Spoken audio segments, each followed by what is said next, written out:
The power of data is undeniable, and unharnessed, it's nothing but chaos. The amount of data was crazy. Can I trust it? You will waste money. Held together with duct tape. Doomed to failure. This season, we're solving problems in real time to reveal the art of the possible, making data your ally, using it to lead with confidence and clarity, helping communities and people thrive. This is Data-Driven Leadership, a show by Resultant. Hey everyone, welcome back to Data-Driven Leadership. Today, I'm really excited for you guys to hear from Jeremy Bhatia. He's the CEO and founder of Eddi, an AI-powered platform that's transforming how public sector organizations manage grants and do so many other things. Jeremy is a really interesting guy, and I really appreciate, he kind of embodies something I find really important. If you've read much of Patrick Lencioni, or some people pronounce it Lencioni, this concept of hungry, humble, smart. He sort of broke the pattern of where he'd been and what he'd been doing and jumped full force into building his own company. And there isn't a list of things that scare me as much as something like that would. It's just like that is a big, brave thing to do, in my opinion. And so I have a lot of respect for him. They're not even a year in, and he was willing to jump on the podcast and talk to us about what he's seen, why they exist, exactly what he's hoping for. And what I really appreciate about that is his openness to talk about how his platform is leveraging AI and even understanding and addressing with empathy the concerns people might have about that. I think that one of my favorite things that he talked through, or something you'll notice as a thread throughout this conversation, is his passion for outcomes. And again, they've only been around for just under a year, and he is thinking long-term about the product he's created, the ways that they're building it, how people are leveraging it, how to make it more versatile for entities well beyond education. But he's also focused on what are those outcomes and how is it helping them get there. This is somebody that I will keep an eye on throughout my career because I think he's doing some really big, beautiful things. And I really hope you enjoy this episode as much as I enjoyed making it. Jeremy, welcome. Thanks for having me, Jess. Appreciate it. Yeah. Well, I'm so grateful that you're the CEO and founder because you have to be good at telling the story. And I want to get into it, but I feel like there's a lot to uncover for context. So like when you explain Eddi to maybe grandma, let's start there. Like, what is this? What is this thing you do? Yeah, that's a hard one. So explaining to grandma, I think what Eddi fundamentally is doing is really helping leaders make better decisions using data and financial information more regularly. And so what that looks like is we kind of bring in both financial information from their accounting system. So you can imagine all these organizations have, dollars coming in from a lot of different places. And so we help make sense of that, make it easy to share. And then we also bring in kind of performance and impact data into that same system, so that in one place they can tell the story of their own organization, whether that's for grants, whether that's for the state, whether that's for their own internal use to make sure that they're making as good of a decision as possible. We really make it easy in one environment to do that. You have just summarized the reason why enterprise data warehouses and AI analytics teams and dashboards exist. So what was the market calling for that led you to build Eddi specifically? Yeah, it's interesting. I mean, it's kind of been years in the making, this company, to be honest. Early in my career, I was doing finance and data analytics and things like that for a network of schools and working for some really amazing and intelligent people. And one of the things I realized is all organizations should have people like this doing this all the time. And it really supports the end goal, which is an education, right? To drive student outcomes. That's our goal, is for the students. So that's kind of where this all stems from. But what we have seen over the past several years, and specifically in education, but also broadly in government funded organizations, is that the pandemic created this huge influx of money into this different spaces. And fundamentally, organizations were in a tough time, but they really struggled to spend all of the money. I was shocked as to why were there still organizations figuring out how they could spend this money? And there was a few reasons why. One was due to compliance. One was due to really not knowing where to spend the money or having the data or the kind of financial intelligence to do so. But then I started digging into the problem and really saw actually, as you start to peel back the layers, this is a problem that's happening all the time, not just a pandemic problem And we saw with many of the organizations I was working with in my previous company that, making really good decisions with your budgeting, with your dollars was hard because there's so many different information sources. There's really so many different places that you could spend these dollars that it's a hard process to make. And it's really only been possible because of AI. As somebody who's been in public sector for a decade now, I was really up close and personal during COVID. And I think it was so well intended to see those dollars come in because it was like every state, every municipality, every county, whatever region is going to have different needs during COVID. Some are more advanced than others. Some of them still need broadband. Some of them don't even have a hospital system nearby. And so they just knew that they'd have major needs. And there was this, assurance that we would fund them. But that did create this gap of like, who's going to dictate where those go and how we use them though? And please let that be led by data, which sometimes in some cases it couldn't have been. We were just, so to your point, sometimes there was I think a pause in some of those decisions because it was like, how far back do we have to stop to try and catch up with the needs of today and meet those needs? And public sector was so focused on fulfilling the data requirements and reports, the federal reports and state reports that are required of us at the time, that to your point, having sophisticated understanding of how to ask for funding from grantors as a grantee, how to report in a way that will probably secure more funding if you wanted it. Those require some iterations. There's like some growing pain around some of that, right? And so it sounds like Eddi is here, Eddi exists, and it's been around for how long?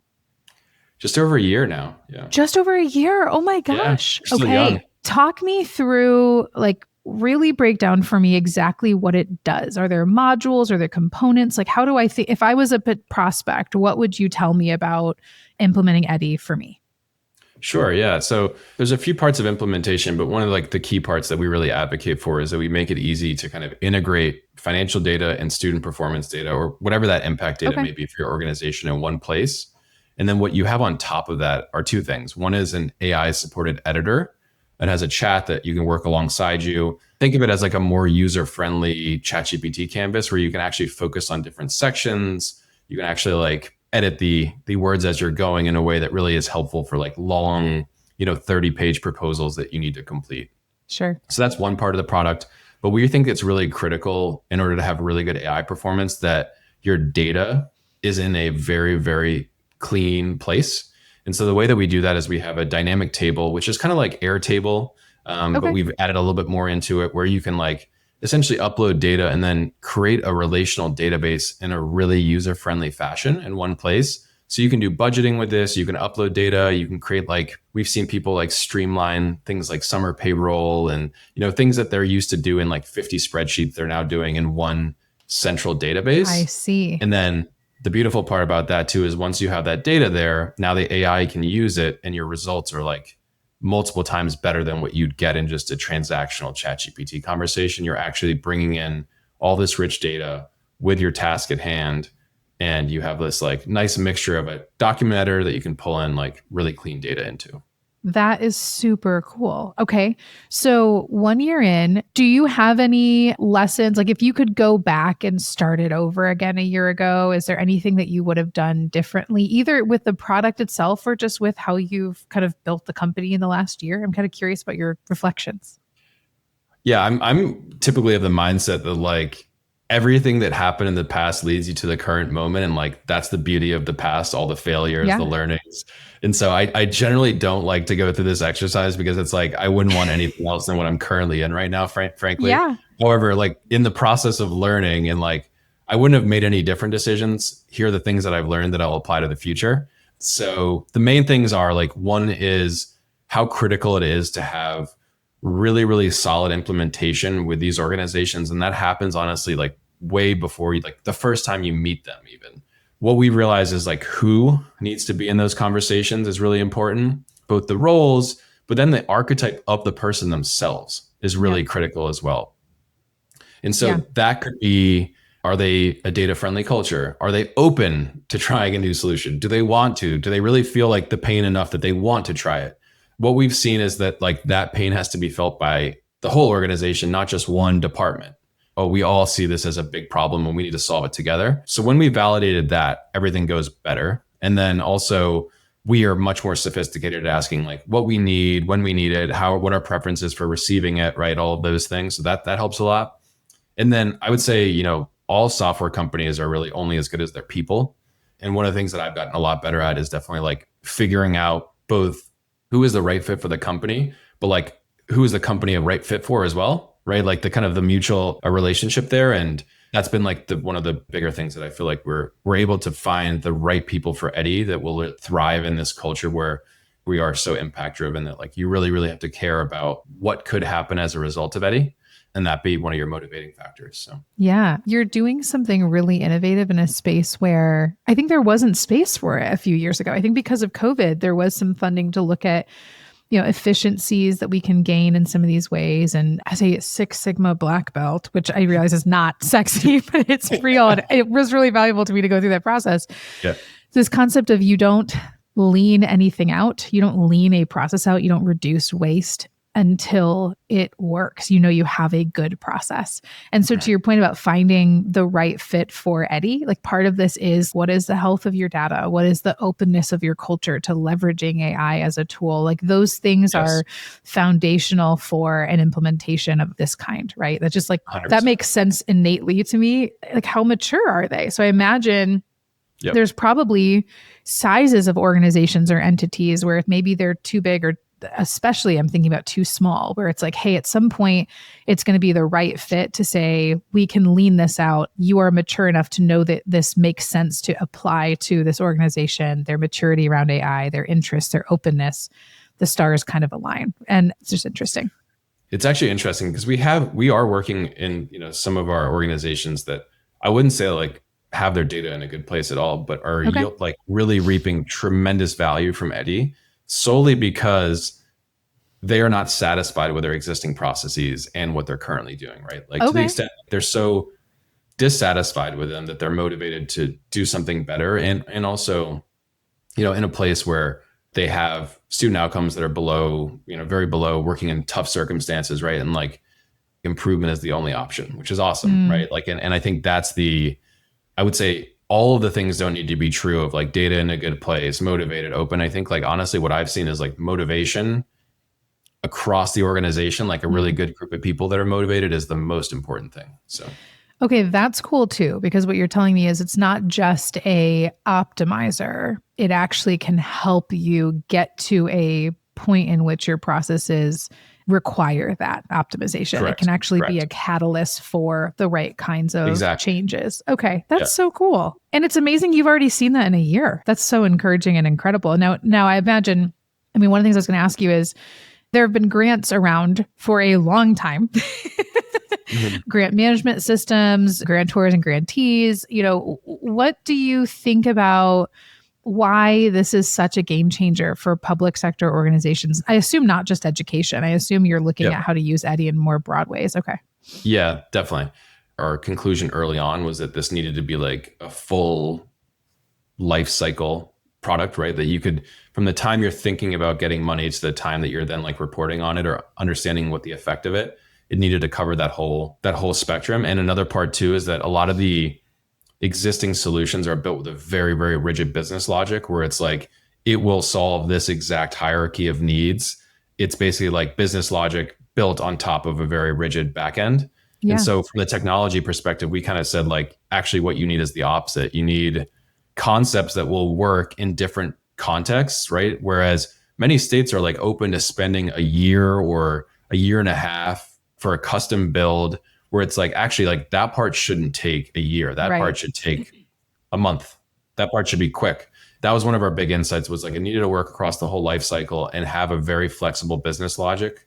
That's where we've had like a more generalized app logic that can be applied to a lot of different business cases. And so that was really critical. And then the other part on kind of grants is that we realized that like actually grants are a portion of the puzzle and that we really quickly wanted to move outside of grants into like the general fund or whatever that may be in that organization. And so, once again, that was critical that we built not too much embedded business logic that we could then move into a less restrictive funding source and still provide value there. So. Yeah, because I worked in nonprofits for a minute and I helped with some of the grant writing and the reporting. And You're right. A lot of the grant systems start with when you think you're going to go, when you've already decided that you're going after this grant. And so it's like, well, we've lost all of that knowledge and value of what's everything we thought about going after. Why didn't we go after those things? Now we're going after this. How did that go? How did our reporting go? Did we get an additional year of granting, or how many additional years of add-on were we able to receive? And most importantly, what was the value proposition, right? Like, Exactly. did it do what we thought it was going to do? And I think some grantors are open to, no, we tried something and it didn't work, and here's what we learned from it, right? Not everybody is. So like part of me too, the challenge of the grant piece is you're looking at, and you guys, it sounds like realize this really quickly, you're looking at a piece of a puzzle. That grant piece, I love that you were thinking about it from cradle to grave, and this quick realization of that's only one piece of the puzzle. We can't make the impact we want to make if we only look at that component. Correct. So leveraging the rest of the data and being more open and versatile about what they bring in and what Eddi can then be leveraged for is like anyone using an AI tool realizes it can do more with more. And so if you can actually make it more broad, how quickly did you figure that out? Honestly, from the beginning was like very, very much we saw if we could solve the grant problem, like we could solve the all dollar problem, because the grants are harder, right? So that was one of the big realizations early on in talking to these folks. Like, and a lot of the people that are funded by grants in these organizations are also funded by general funds, or like, a portion of that as well. And so that was a key realization. One of the things you said that really resonated with me too is when organizations are applying or kind of are grant funded, the reality is that they could do so much better if there was this feedback loop, right? Of like, you gave me this money, here's what we did with it, or here's what we didn't do with it. And the Eddi story, one of the things that I saw really close up over the past several years is like some nonprofits really like fade away that had really awesome missions, honestly, like things that I think should still be in existence. Yeah. But just because they didn't have this feedback loop of saying like, you were giving the incredible funders, right, that you would like die for to have on your donor list, right? But they weren't able to like tell this story of, you gave us this money, here are our impact metrics, here's what we shifted, here was this hypothesis we wanted to test, which is very much like a for-profit driven way of thinking it. I have some acquaintances and some friends that work in this world, and there's this sort of heartbreak over not wanting it to be a transactional relationship. This is an organism, and grantors are innately tied to their grantees, and they impact each other in all these ways. And there's learnings, and how often that goes undiscovered or unreflected on, and the retrospectives don't occur because the grantees are nervous. There is a power dynamic there of, well, we want more money. And they don't realize that sometimes if they were just really honest about what worked and what didn't, listing the failures of how the dollars went is not innately a bad thing. It actually, for the right grantor, can convey so much confidence that you are being thoughtful, honest, partnership oriented. And so I love hearing you say that. And I think, to your point, I would hope that then spreads to the whole organization. So as they're using it far beyond grants, as you said, that it's like, okay, I think we keep saying that the openness concept, that there's this opportunity and environment that Eddi can play well in to say, here's all the data. What could we learn? How do we think about it? And that's where I was going to head next is, it is AI. There's going to be these fears about, like how much power do we give it? Like what insights is it going to have about my organization? And can I shape those? How much can I shape those? How much are those? Is it going to dictate decisions that we should make that I'm not sure are right? We see AI making up lots of things in the world. It's built to do that. And so how do you counter any one of those fears or concerns people may have? Yeah, I mean, it's a very valid fear, right? Like I wouldn't just put it to the side. I think one of our goals in building Eddi the way we have is that we do try and mitigate the volume of those types of insights being revealed, right? Like even when you do ask kind of analytical questions, it'll say like, what we recommend is that you would actually do a longitudinal study. Here's the data you're missing, right? So like we do point out those flaws still in the analysis that we're completing, which is important. But also I think like structuring your data in a way that at least it's more usable than AI. Like, whereas I think the common behavior now is like, I'll throw a spreadsheet into this thing for one time and get one insight, but like, I won't keep adding to it or relating it to other data that's happening. So I get the whole picture. And that's where we really feel like a responsibility to create an environment where that is possible, where people aren't just like in their silos, like throwing random data into a base model, but they are able to kind of unlock more of an organizational knowledge that they can then use within these tools. We're probably not in the business of like getting to causation where we can say like, you did X, here's Y, and this is like the direct link. Correlation is attainable. I think like getting to correlation is very attainable.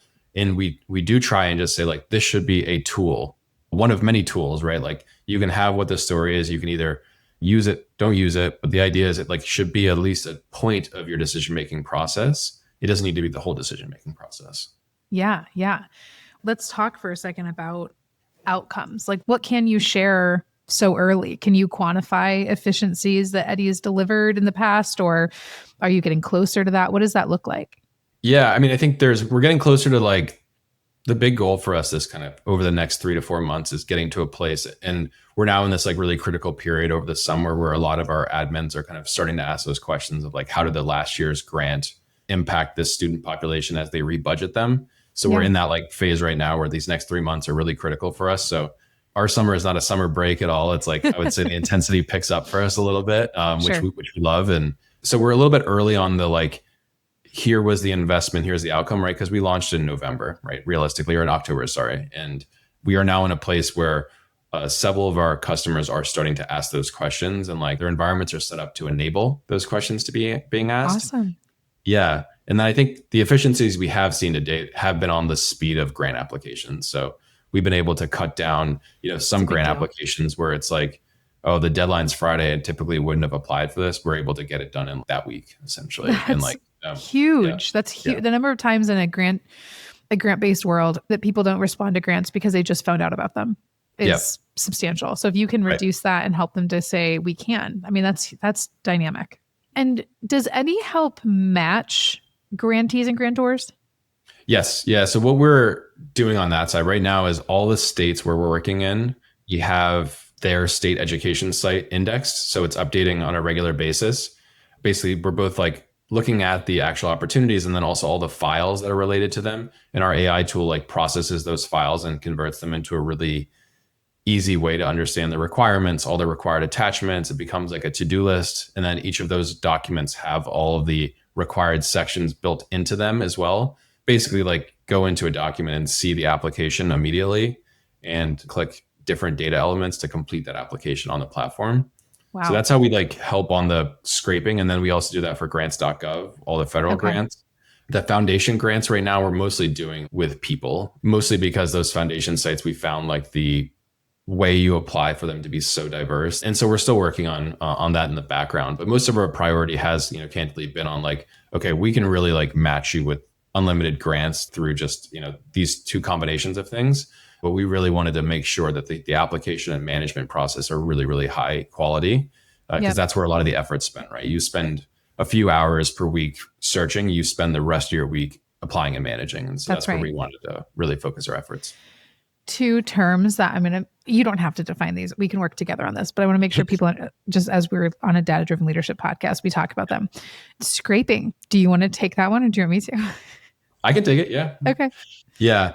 So, I think especially actually right now, I don't know, there's the prevalence of scraping is increasing with tools like Relevance that are AI agents, but fundamentally scraping is like going into a website, understanding its structure and then knowing which elements to pull on a regular basis. And usually you do it on an automated job where like every day you go in, check to see if things have changed, and then you put it into a readable database that can then be used in your application. So interesting fact, I worked in 2 different states for their workforce agencies. And from the Great Depression, there is a law that states must have a job board. And so every state has, like Indiana has Indiana Career Connect. And it will shock you. I know. I'm just ready to see your jaw on the floor that it doesn't make a lot of fiscal sense for Indiana to try and maintain its own job board by like manually posting jobs. And so they scrape. That's what so just so people understand, like a use case is like you go out and grab all of the potential grants that are posted on certain key websites, I imagine, and kind of pull those together in your database that's valuable to your product.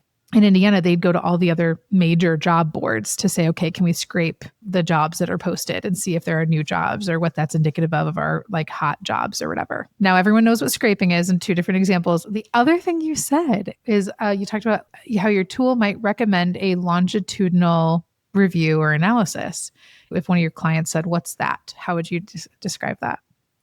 Yeah. So a lot of the shortcomings in analysis is because like you don't have sufficient data over time to understand like any trends, right? That's too short of a time, right? So when you ask a question like, did this investment in X improve outcomes for this group? The analysis doesn't have enough time to actually understand like if it's happening. But longitudinal just suggests that you want to do it over a longer period of time and have multiple iterations of whatever that experiment was. So rather than saying in 1 year, or it could be any period, right? Or rather being 1 week, it needs to be over 10 weeks, or rather being 1 year, it needs to be over 5 years, right? But that's one of the common shortcomings in statistical analysis is that you're not able to see the trend emerge because you don't have sufficient data over time. So. Yep. One of my hilarious ways I explained this to my 6-year-old was I was like, hey, I really enjoy gardening. And I was like, can you imagine if these books I have about gardening were only researched and published after 1 year of gardening? Yeah. Like maybe they just had a bad year. Maybe there wasn't enough rain. Maybe there was. So they're built after years and years and decades. That's why there's like a zone for our state. And the zone where we live is there's a century's worth of data about what works well here and what doesn't versus somebody who does 1 year, 1 season study and says, nope, you can't grow, I don't know, butterfly weed in zone 6. And it's like, no, actually you can. It just was a bad year. So to your point, longitudinal, where I get excited is that what you're starting to do, and this is my words, maybe not yours, but it's this transition, in my opinion, from like a one-time analysis of data, like a data asset, to turning data into a product where it's a living, breathing thing. We're making decisions based off of it, but it does mean we're continuing to pipe data in and generate results. We're not doing it one time and then saying we've done it, it's done, here's the decisions. We're saying it's working this well, here are the themes that are emerging, now these are shifting. And to do that in a nonprofit space or in anywhere where there's grants, how incredibly important that the grants are funding these things. Let's make sure the grants are driving funds towards the right outcomes in a real way, not we got lucky this one season. And so this concept of what Eddi could look like in the next decade, that gets so exciting, right? Yeah, I know. Certainly I'm excited about it. And this was maybe a point that I missed early in the podcast when you talked about the why. Was one of the reasons why was the pandemic had this, like what I thought would have been this beautiful opportunity to deploy a lot of money and then see what actually worked, right? Like the government, I think, was like $190 billion in the end. And then, Stanford and Harvard did this big study, very reputable professors.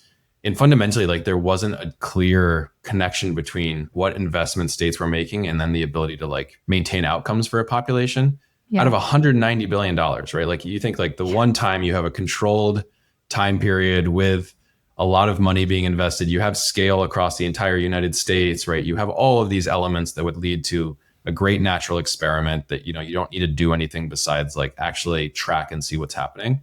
Yeah. But the result of that was there was no indication of what worked. And I think the problem is like, there's not enough tools, as a data analyst, you use Jupyter Notebook and things like that. But for the most part, these tools are like missing in a world where, to me, the outcomes are way more important, right? Like you're talking about young people, you're talking about old people receiving health, right? Like all of these things are just so incredibly important that it feels like one of the most important problems that I've worked on in my life, where it's like, can we help understand what's happening and actually like what is driving citizen outcomes? So I think what you just said is just like so important. Can we understand what's happening, and at least in like near-ish real time? Because I think everything is getting faster in society. What I'm worried about is our ability to retain lessons and to understand how to appreciate that. And that can be a lot of wasted dollars, right? I think having more tools is part of the answer. I also think what we ask people to measure matters. Yes, agreed. And so like for me, I was in a state agency with public health monitoring the disease propagation throughout Indiana, during the COVID. And there were so many unbelievable lessons we learned about how you measure that data, how you leverage it, that every state should have already learned and implemented by now. It didn't happen. And so I do think that there's something to be said for anyone who is in any leadership position of any company. What you measure matters. And I think stopping to think about what are the outcomes you really want and what are you measuring, and do those align at all? Because during COVID, the number one thing we should have been measuring is what are all of the ways that each of the states are maturing in their use of data to drive meaningful outcomes. And if we'd done that, oh my goodness, what a different world 2025 would be. And I'm very worried that we've not all learned the lessons that we should have from that experience. Yep. That's exactly right. Yeah, I think at least in the education space, there's very defined, or I think they are evolving to like how we assess students, but there are, very defined outcome metrics that everyone's focused on. So we fortunately, like, the what people measure has been predefined for us. Whether or not we agree with those measurements is another question. But understanding what to measure and like whether or not it's indicative of future success is pretty important. And I think that's certainly being revisited in education right now, fortunately. So. Yeah. Do you want to answer on a recorded podcast? Is attendance the right thing? I don't actually know. I have a 6-year-old and a 4-year-old who are just starting the school. And I'm like, that's so interesting that we went from like COVID. And I think we started to see outcomes were impacted by not being. So then there was this very strong reversal.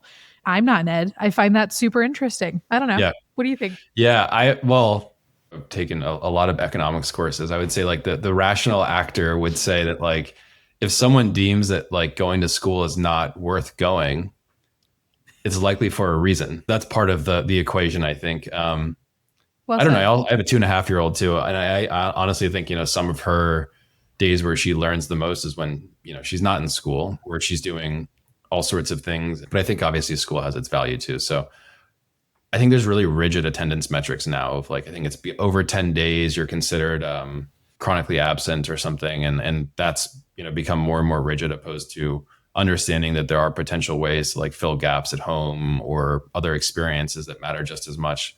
But in a large system, you kind of have to create boundaries, right? There's a supply and demand. And so if enough people start thinking that being in school isn't helpful, that can really harm the economy, because we all count on school for our children so that we can work. And then you have, I think the other thing that I struggle with is the history of education and how it came to be this rigid protection of these certain hours. And anyway, that's for a different podcast. But I'm so excited and appreciative of the ways that you're using your leadership and your, passion for data and creating something that the market needs that's going to drive. I mean, you think about your impact. I just get excited when I think about Jeremy, like, that's not just you could just work on one grant with one entity and have this outcome, but the ability to help drive so many different entities to the funding they need to have the right outcomes they want. I mean, that is the dream, right? Is like to have a lasting impact like that. It's pretty cool.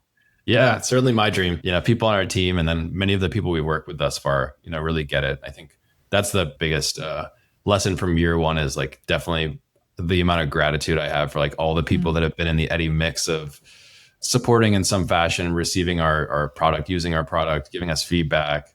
It really does take such a movement to drive innovation in the space, right? Where it's the propensity for any human is to like do what they know, right? When you have the openness and you see so many people with this like understanding that we could be doing better, right? For our students, for our young people, we fundamentally can, and we believe we can. Even people that are 30-year veterans in this space are like, they believe that still. And it's incredible, right? Like that's like still a living, breathing thing in this world where it's like so many people know there's a better way to do things and like we can get there and they're open to it. And like, it's cool. So Hear. Okay. I reserve the right to invite you to come back after year 2, maybe, and let us know how it's going. Yeah.